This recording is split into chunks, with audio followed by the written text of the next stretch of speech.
have a question already. Who said that? Yeah, well, when Coach gets here, we'll take a look around and see how we do.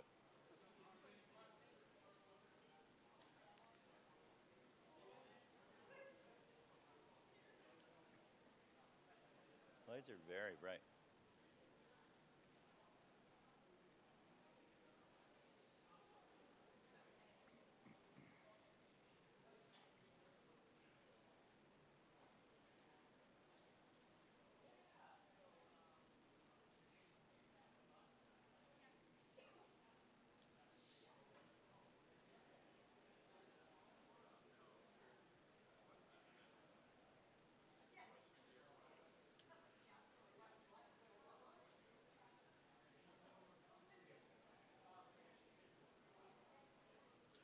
Assisting us today in the main interview room, we have 4 microphone stewards. Matt and Dylan and Olivia and Ben are here to help us with our questions and answers for the coaches today.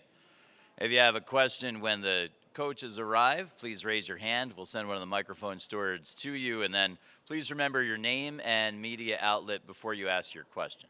We'll have Coach Pearl in just a minute.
Hey, Coach.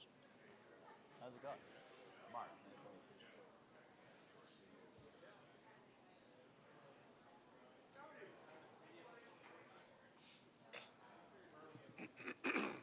We're now joined in the main interview room by Auburn Tigers head coach Bruce Pearl. We'll ask Coach to open things up with a few thoughts, then we'll take questions. We are very excited about being at the Final Four. Very excited to represent Auburn. We got great respect for the teams that are here. Our motto, our kids had talked about at the end of last season, was unfinished business.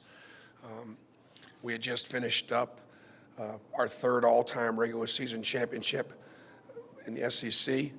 We won our first round game, and yet the kids felt like we could do more. And so after championship season, they talked about unfinished business, and what that unfinished business was advancing in the tournament. And so they've accomplished that. I'm very proud of them. We're going to take questions for Coach Pearl. The first one's going to come up on the front of the room, right side.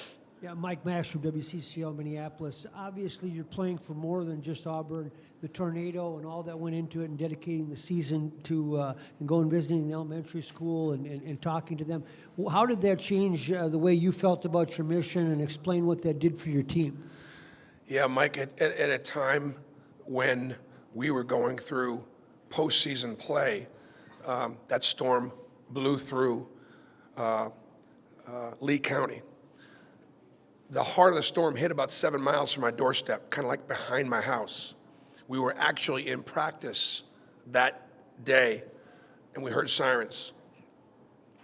And of course, when the devastation was unfolding and the incredible loss of life, the entire community was shaken. So what do you do? So we all went to the store and bought water and brought it to the different facilities and diapers and things like that. We did that. But my message was, we're here now. And yes, we took our team when the kids came back to school. A couple of the students, their desks were empty. And there were some classmates that had to go through some real counseling and things like that. And we wanted to help that process. I'm staying in touch now with some of the teachers there. We've made some friends. And as soon as this is over, we're going to go back. And my message is not, look, after the storm, everybody's going to come running to help. It's going to take months. It's going to take years to rebuild. We'll never replace the loss of life. But my message is, let's not forget about that storm. Thanks for asking, because we need to rebuild the community, and it's going to take a lot longer and a lot more than just water and diapers. Center of the room, just to the left of the aisle, Dana. Dana O'Neill at The Athletic. Bruce, Bryce talks a lot about old Bryce, new Bryce, or old young, I guess maybe is a better way to describe it. What are the differences between him? Oh, man, that's a great question. All right, so Bryce is a great kid from a great family who came to Auburn a little spoiled and immature. But one thing that he always had, and I think this is important when you're dealing with somebody that can be unreasonable, is he recognized that he had those challenges. His family helped him recognize, Bryce, you need to accept the coaching. You need to in order to get better and to learn. And to Bryce's credit, he understood that. And so, yes, he is a better man. He's a much better basketball player. His work ethic was never in question. His desire to win, never in question, but how he would go about it. He's a better man, and he's a better player because he was accountable and he accepted the coaching. Coach, we'll take a question from that same section. Jeff? Jeff Borzello, ESPN. Bruce, I just wanted to ask about the guys at the end of your bench that don't really get the notoriety your walk-ons. What have they meant to your program, and sort of what do they bring to your program on a day-to-day basis? The walk-ons, the non-scholarship players are in the same locker room with the scholarship players. They eat the same food. They wear the same uniform. I was able to walk on and walk off at Boston College real quickly because I wasn't good enough to make the team.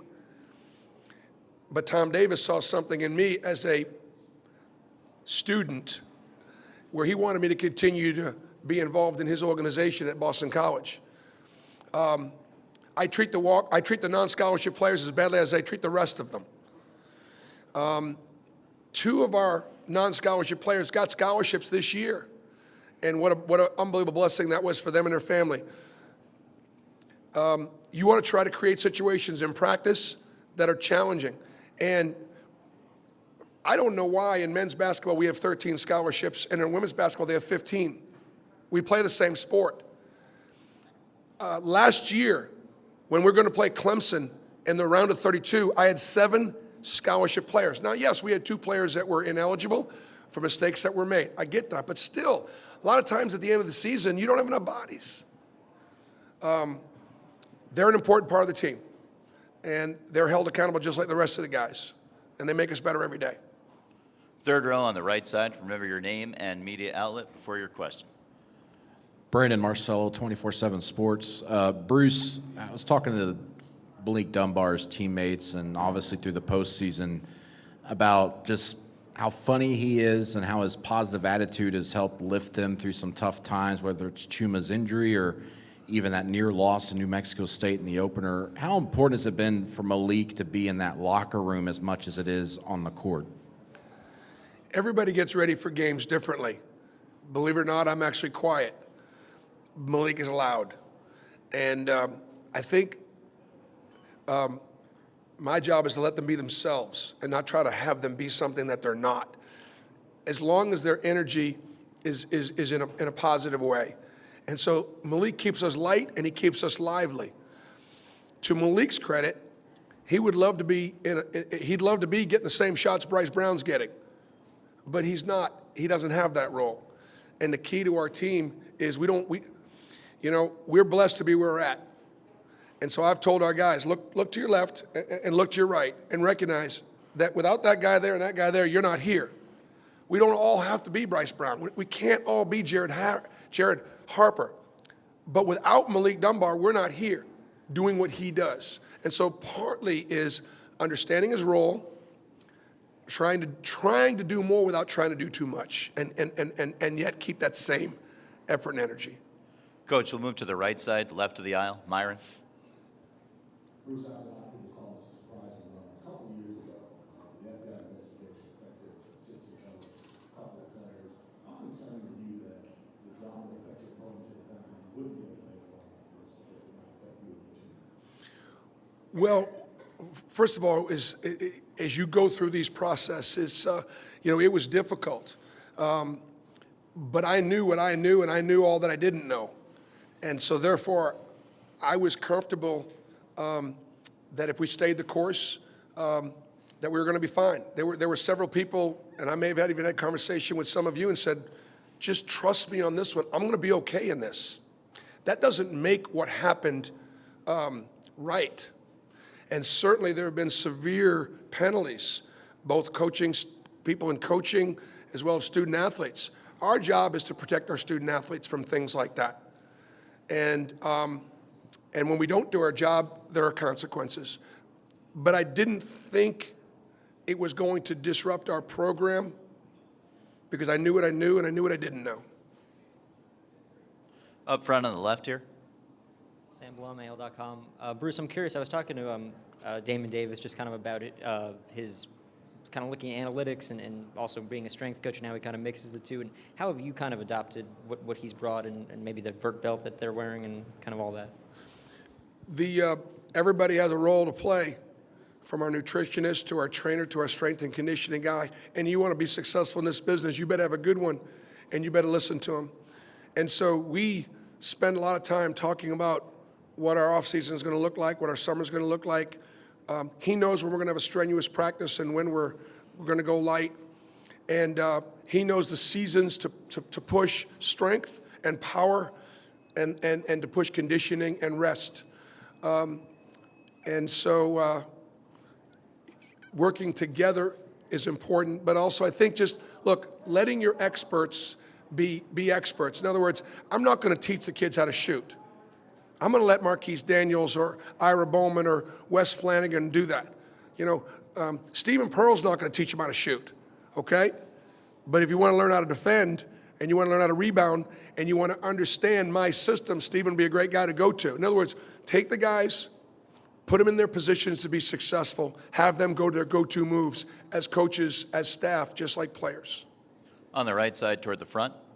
Yeah, Bruce, Mike Barber, Richmond Times-Dispatch. From an X's and O's standpoint, obviously you guys are most comfortable running the floor. What are the keys to executing against the pack line when you are set in the half court? They call it the pack line is the right way to call it. They put good pressure on the ball, but they also pack that three-point line, and they just don't let you get clean looks off. They've got great length. They know when to jump out and hedge, and they know when to zone, and obviously they're extremely well coached. They build a wall, and they just don't let you see over it. Their greatest strength as a defense is our greatest strength as an offense. Also, trying to guard them. We try to turn people over. We turn people over almost 25% of a possession. They don't turn it over but 9 times in a game. And the more you try to turn them over, the better you make their offense. So the challenge for me is, do we do what got us here? Or do we play them the way you need to play them in order to be able to contain that system? So from that standpoint, it's obviously a tough matchup. Coach, we'll stay in that same area of the room. Yes, Mark Murphy from Inside the Auburn Tigers. Can you talk about the adjustment to playing a basketball game in a football stadium, plus the importance of trying to get the tempo the way you want to play on Saturday night? Well, I think that we were here this morning and got a lot of shots, and the sight lines are really good. I've been in some bigger domes as a fan, and it doesn't seem like it doesn't seem as big. And so the guys got lots of shots, and it should not be a factor. The rims are soft. I think the shooting percentages will be good. And as far as tempo is concerned, I just don't think we can make Virginia play faster than they play. Because the rule changes, trapping has virtually been taken out of the game. Full court 94 defense is a thing of the past. And so we got to be able to try to make them go faster in the half court. And when you make that offense go faster, you extend, you break down, and they have whatever you want. So I don't think we're going to be able to change the tempo of this game. We're most likely going to have to, if we're going to win, beat Virginia at their own pace. Coach, we'll move up front to the left side. Well, Coach, Paul Woody, Richmond Times-Dispatch. This is neither here nor there, but I think you have 13 scholarships and women have 15 because you have 85 football scholarships. But that's a topic for another day. My question is, there was a story in USA Today earlier this week about the bonuses coaches receive for getting to the Final Four. And whenever we talk about paying players, there's a visceral reaction to actually handing them cash. Would you be in favor of any type of system where money is pooled so that the players could draw from it while they're students and maybe even after they're graduated or finished their eligibility? Yeah, Mark, I think we've made a lot of progress about creating a more realistic scholarship. Because of the cost of attendance, we've made a lot of progress in that area. It's very difficult to value a college basketball player that's playing in the Final Four or a quarterback that's playing on an SEC team and a cross-country runner or somebody that's involved in a non-revenue sport. They're both student athletes. One of the things I love about Auburn is our student athletes eat in the same place, they train in the same areas. We recognize how hard all student athletes have to work. I was talking to the football team the other day, and I said, one of the things I admire about you guys as much as anything on this campus, they could be intimidating. They're bigger, stronger, tougher than anybody else. They go to gymnastics meets. They recognize those gymnastics girls work as hard as they do, or maybe even harder. It's such a cool thing. And I complimented our football team for their leadership about not being, they could be bullies, and they're not. That said, we have to be able to understand the money's changed in the last 20 years. I'm glad we've got a realistic scholarship. One thing I'd like to see them, and listen, the system's not broke. I knew Zion Williamson when he was a really good high school player in Spartanburg, South Carolina. And whatever his value was a year ago, it's a lot more now having spent a year at Duke. That system's not broke. I have taken teams to the NCAA tournament, and families could not afford to go to see their kids play. That's changed now. Our parents got to go to the Final Four. Money was put there. These things weren't happening before. So because of efforts through folks like yourself that are encouraging, we should continue to make it more, have them benefit more. These things are happening. And lastly, would I love to see a way for there to be some sort of a annuity, some sort of look, the longer you stay, the more you would earn towards an annuity. Graduate, do these things, and it's like for me, if I invest in an annuity and I save that and keep it there, it builds over a period of time, and then maybe even saying, okay, and we may not give it to you. We may give you some when you graduate, but you know what? We're going to help you invest. I don't have all the answers, but those are the ideas I think we should talk about. In the center toward the back. Hey, Coach, I just got done talking with Horace and Samir just about how they grew up in Philly and how it was just a little bit of a rougher style of play. Do you see that as a negative as far as getting into foul trouble, or more as a positive in their just gritty style of play? You mean my Philly guys were trying to play like they were tough guys too? Really? It's called that Philly swag. I'm proud that they're proud of where they come from. And they recognize that had not been for a bunch of people, coaches, teachers, ministers, they wouldn't be sitting on this stage right now because of where they come from. I think they also recognize it's a blessing to be at a place like Auburn in a real safe, wonderful, nurturing community. And so, yeah, maybe they are a little tougher because of where they come from, but I think they're also really grateful. Coach up front in the center. Bruce, some of your guards were talking about Coach Wes Flanagan and what he had meant to their games and to them over the course of this season. Just talk about the decision to hire him and what he's meant to your program. Well, you surround yourself with people better than you. Wes was a head coach. He was an assistant for Chris Beard. He was a great player, one of the all-time better point guards to ever play at Auburn. Loves Auburn, always an Auburn man, even though he grew up in Arkansas. His dad, a legendary high school coach. I mean, he's got all the makings, all the pedigree. He understands the profession as a player, as a son. We're a father-son program. My son coaches with me. Wes Flanagan's son is going to come play for us next year. Jared Harper's best coach is his dad, Pat Harper. Cedric Brown is Bryce Brown's shooting coach. These dads are in my gym. It's not like when they come to college and I say, okay, here's the baton. You got this now, stay away. That's not how we are. So I hired a great father. I hired a great man. And that's what I look for. Wes provides some toughness. He could challenge Jared's thinking as a point guard differently than I could. So once again, I think it's about getting different pieces, putting them together, having them go to their strengths. And Wes, being a little bit older, he doesn't need any of my discipline. He carries his own. Final question, back of the room toward the center. Nancy, actually, can you pass it to Nancy?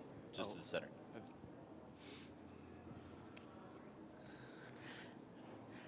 Nancy Armour, USA Today. Bruce, how did you get your team to go from the devastation of Chuma's injury on Friday to playing the way that they did on Sunday? And what was it like to leave Chuma in Auburn when you came up here, knowing he's such a big part of your team, but not here for it? I think the benefit was the fact that we played 36 hours later, and we truly didn't have enough time to think about what we had lost. Does the idea of a little bit more Austin Wiley, Anthony McLemore, Horace Spencer, and D'Angelo Purifoy, does that sound good? And I think the answer is a little bit more. Any of those guys does sound good. You don't talk about that we're going to lose 32 minutes of my most valuable player. That's not where you go. More of those guys is a good thing. So let's take advantage of more of those guys. What are the things that they do? It's all about trusting each other. It's all about relying on each other. Those guys are ready to respond. They're different than Chuma, but I think they're ready to respond. Tom Davis always taught me that the time to narrow your bench or shorten your bench isn't in postseason. That's when your bench is your advantage. We've played 9 or 10 guys double-digit minutes, and I think that's one of the reasons why this team isn't fatigued late in the season. We're still fresh, we're still furious, and we're still playing. We'd like to thank Coach Pearl for joining us here in the main interview room. Coach, we'll see you back here tomorrow. Thanks, Coach. We'll be joined next by Virginia head coach Tony Bennett at 12:45 p.m.